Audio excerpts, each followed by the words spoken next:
नमस्कार दोस्तों, स्वागत है आपका हमारे YouTube चैनल टेकवाला 13 में। आज के इस वीडियो में हम डिस्कस करने जा रहे हैं ट्रांसफॉर्मर लॉसेस। जी हाँ दोस्तों, आज हम डिस्कस करने जा रहे हैं लॉसेस इन ट्रांसफॉर्मर में लॉसेस कितने तरह के होते हैं। तो चलिए शुरू करते हैं। अगर आपने हमारा चैनल सब्सक्राइब नहीं किया तो चैनल को सब्सक्राइब कर दीजिए, क्योंकि ऐसी टेक्निकल वीडियो हम इस चैनल पर बनाते रहते हैं।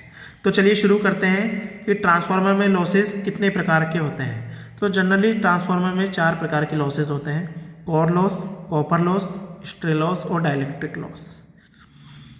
4 लॉस कौन कौन से होते हैं? Copper loss, core loss, iron loss भी जिसे बोलते हैं, स्ट्रे लॉस और डाइलेक्ट्रिक लॉस। और जो मेरे कोर लॉस हैं वो भी 2 तरीके के होते हैं, एडी करंट लॉस और हिस्टेरिसिस लॉस। तो समझते हैं कि कौन सा लॉस कहाँ होता है। तो आपको पता होगा जो ट्रांसफार्मर होता है उसकी जनरली मैं बता दूं कि एक कोर होती है, उस पर वाइंडिंग लपेटी हुई होती है, ये प्राइमरी और ये सेकेंडरी। तो ये कोर हो गई और ये वाइंडिंग हो गई। तो जो कोर है उसमें जो लीकेज करंट या मैग्नेटाइजेशन के कारण जो लॉसेज होते हैं वो कोर लॉस होता है। उसका लोड पे कोई डिपेंड नहीं होता है, लोड से उसका कोई रिलेशन नहीं होता है, तो वो हम इसको नो लोड लॉस भी कहते हैं, नो लोड लॉस। इस कोर में जब इसमें हम करंट फ्लो करेंगे प्राइमरी में, तो इसमें आसपास में मैग्नेटिक फील्ड बनता है और मैग्नेटिक फील्ड इस पूरी कोर में लिंक करता है। तो उसमें जो क्या होगा, मैग्नेटाइजेशन और डीमैग्नेटाइजेशन कारण जो लॉसेस होते हैं वो होते हैं कोर लॉस, जिसमें होता है एडी करंट लॉस और हिस्टेरिसिस लॉस।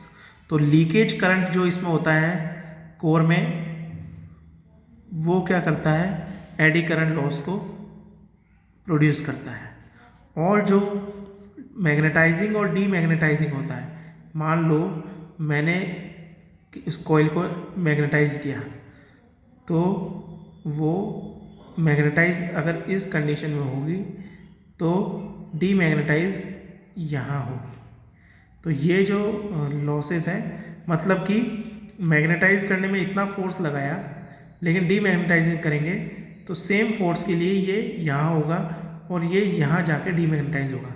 तो ये जो एरिया हो गया वो होता है हिस्टेरिसिस लॉस के मुझे ज़्यादा एफर्ट लगाना पड़ा है। तो ये जो ग्राफ है वो इस तरीके से बनता है।